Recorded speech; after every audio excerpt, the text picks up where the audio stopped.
সুবহানাল্লাহ, আল্লাহু আকবার। ইয়ামান থেকে একদল ব্যবসায়ী মদিনাতে ব্যবসার উদ্দেশ্যে এসেছে, ব্যবসা করার জন্য। কেউ উট, কেউ চাদর, তখনকার দিনের মখমলের পোশাক এগুলো নিয়ে আসছে।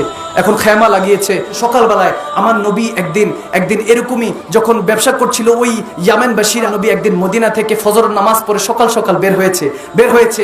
রাস্তা দিয়ে যখন হাঁটছিল দেখতেছে অনেক উট দাঁড়ানো, অনেক জামা কাপড়, বিভিন্ন আসবাবপত্র, অনেক কিছু দোকানপাট বসে না ওরকম দোকানপাট বসে আছে।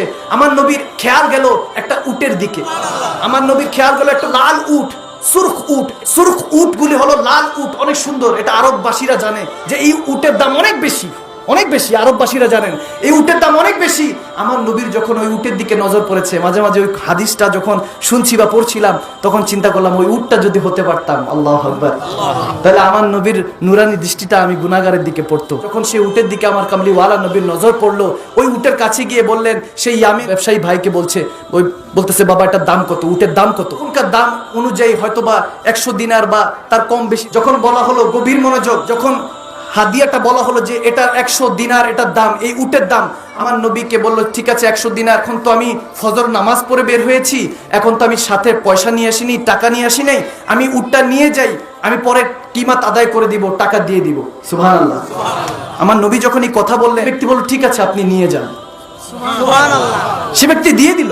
দেওয়ার পর পাশের আরেকজন বিক্রেতা বলছে, কি ব্যাপার ভাই, এই যে একজন ব্যক্তি আসলো, তুমি তাকে উট দিয়ে দিলে, তুমি তেনাকে চিনো, অ্যাড্রেস কোনো কিছু জানো, কোনো কিছু সম্পর্কে জানো, তেনার নাম কি, আতা কি, পাতা কি, পরিচয়, তিনি কোথায় থাকেন, কোনো কিছু জানো? তখন সেই ব্যবসায়ী যিনি উট বিক্রি করেছেন তিনি বলছে, না আমি তো তেনাকে চিনি না। আল্লাহু আকবার। বলতেছে আমি চিনি না।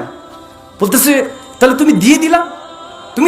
বলতেছে কি বলবো, তিনি আসলেন, তিনি যখন ঠোঁটগুলি দিয়ে নাড়িয়ে কথা বলছিলেন, এত নুরানি লাগছিল, আমি তেনার ঠোঁট নানানের ফাঁকি দিয়ে তেনার দাঁতটা দেখছিলাম, তেনার দাঁত মোবারকের নূরটা এমন ভাবে চমকাচ্ছিল, তেনার কথা মনে হচ্ছে নূরটা কোথা থেকে রিফ্লেকশন হচ্ছে।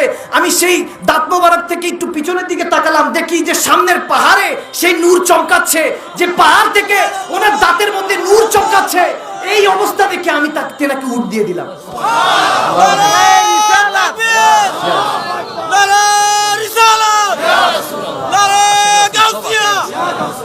আল্লাহু আকবার, আল্লাহু আকবার বলে। তুমি যাও না বাজারে, দেখি কয়জনে দেয়। নবী আমার মতো নবী, তুমি যাও না দেখি বাজারে কয়জন তোমারে বাকি দেয়। আওয়াজ দিয়ে বলেন না ঠিক কিনা? মদিনা ওয়ালা তো উট নিয়ে চলে গেলেন। এখন এরকম যখন কথা হচ্ছে যে তেনার দাঁত দেখছিলেন, দাঁত মোবারকের সৌন্দর্যের কথা, আরেকজন দৌড়ায় আসলেন, বলতেছে এই তোমরা দাঁতের প্রশংসা করছো, আমি তো তেনার মুচকি হাসির দিকে তাকাচ্ছিলাম।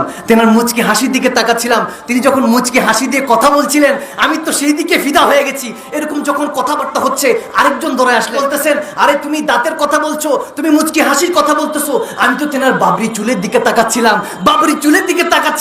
বাবরি চুলগুলি এমন ভাবে নড়ছিল, মনে হচ্ছে তেনার বাবরি চুল নয়, মনে হচ্ছে যেন বাদল চমকাচ্ছে, যেমন আসমানে বাদল চমকায়, নুরানি ভাবে বাদল চমকায়, বিজলি চমকায়, মনে হচ্ছে তেনার জুলফ বাবরি মুবারক চুলগুলি এভাবে চমকাচ্ছিল। সুবহানাল্লাহ, সুবহানাল্লাহ। যখন এরকম কথাবার্তা চলতেছে, কেউ একজন হঠাৎ করে সেখানের মধ্যে একজন বলে ফেললো, আচ্ছা এই যে উটটা দিয়ে দিলা, নাউজুবিল্লাহ, এটা কি ডাকাতি হয়ে গেল? নাউজুবিল্লাহ বলেন। একজন তহমত লাগাচ্ছে, এটা মনে হয় চুরি হয়ে গেছে, কেউ একজন নিয়ে গেছে, যেহেতু অ্যাড্রেস কিছুই জানো না। যখন এই কথা উঠলো খেমার থেকে, ওই তাবুক থেকে, ব্যবসায়ী ভাই বাবারা যারা ওখানে দোকান সাজিয়ে রেখেছিল, ওখানে ভিতর থেকে একটা মহিলা দৌড়ে এসে বলতেছে, খবরদার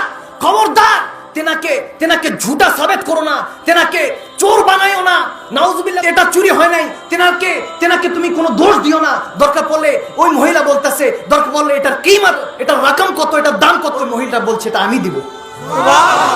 সেখানের মধ্যে ব্যবসায়ী যারা ছিল তারা বলতেছে, যাক আলহামদুলিল্লাহ, কেউ তো একজন চিনে। এতক্ষণ তো অনেক তর্ক বিতর্ক চলছে, কেউ তো চিনে না, আলহামদুলিল্লাহ, যাক একজন তো পাইলাম যে কেউ ওনাকে চিনে। মহিলা মুস্কি হেসে বলতেছে, চিনি তো আমিও না, বলতেছে চিনি তো আমিও না। বলতেছে কিমত কেন তাহলে আদায় করতে চাচ্ছ, কেন দান দিতে চাচ্ছ?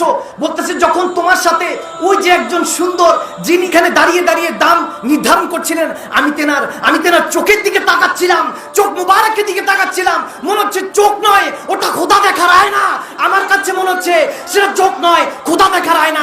চোখ, দাঁত, মুখ, যেন সকাল এত নুরানি, তিনি মিথ্যুক হতে পারে না, তিনি চোর হতে পারে না। নিশ্চয়ই তিনি কোনো সাচ্চা মানুষ, এমন একজন মানুষ, নিশ্চয়ই আল্লাহর কোনো বান্দা, খাস বান্দা হতে পারে। এরকম কথা চলতেছিল, হঠাৎ করে আমার রাসূলের গোলামরা চলে আসলো, সাহাবারা চলে আসলো। সুবহানাল্লাহ বলেন, সুবহানাল্লাহ।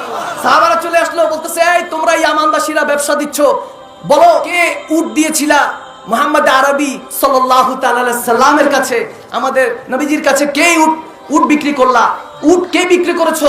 আমরা তার কিমত আদায় করব, তার দাম দিব, বলো কে বিক্রি করেছো? এখন সব ব্যবসায়ীরা, আইরা বাবারা, তারা বলতেছে এই মদিনাবাসীরা এখন কিমত ছাড়েন, এখন কিমত কত আদায় করতে হবে, টাকা কত, পয়সা কত, উট নিয়ে গিয়ে চলে গেছে, এখন আর এগুলো আমাদের দরকার নাই। বলেন তিনি কে ছিল? আল্লাহু আকবার বলেন, আল্লাহু আকবার বলেন। তিনি কে ছিল? তিনি কে ছিল যিনি আসলো আমাদের মধ্যে সব একটা তামাশা তৈরি করে দিল, একটা ইশকের মঞ্জার তৈরি করলো? তিনি কে ছিল? তখন সেই সাহাবারা বলতে লাগলেন, আমার নবীর গোলামরা, যে তিনি আর কে নয়, তিনি হলেন সেই রাসূলে পয়গম্বর, যেনার কথা আল্লাহ তাবারক ওয়া তাআলা বলেছেন তিনি সেই নবী যিনি সর্ব সৃষ্টির শ্রেষ্ঠ, যিনার উসিলায় কুল কায়নাত হয়েছে, যিনি সমস্ত নবীদের সম্রাট, তিনি আর কেউ নয়, মুহাম্মদ মুস্তাফা সাল্লাল্লাহু তাআলা আলাইহি ওয়াসাল্লাম। সুবহানাল্লাহ বলবেন না? সুবহানাল্লাহ। তখন সাহাবায়ে কেরামদের উদ্দেশ্যে সেই ইয়ামানবাসীরা বলছেন, আমাদেরকে তেনার কাছে নিয়ে চলুন, আমাদেরকে তেনার কাছে নিয়ে চলুন। তখন ইয়ামানের ব্যবসায়ী ভাই বাবারা তেনারা মদিনায় গেলেন, রাসূলের পাকের হাতে হাত রেখে, ইন্নাল্লাযীনা ইউবায়ুনাকা ইন্নামা ইউবায়ুনাল্লাহ, রাসূলের হাতে বায়াত হয়ে আল্লাহর হয়ে গেলেন।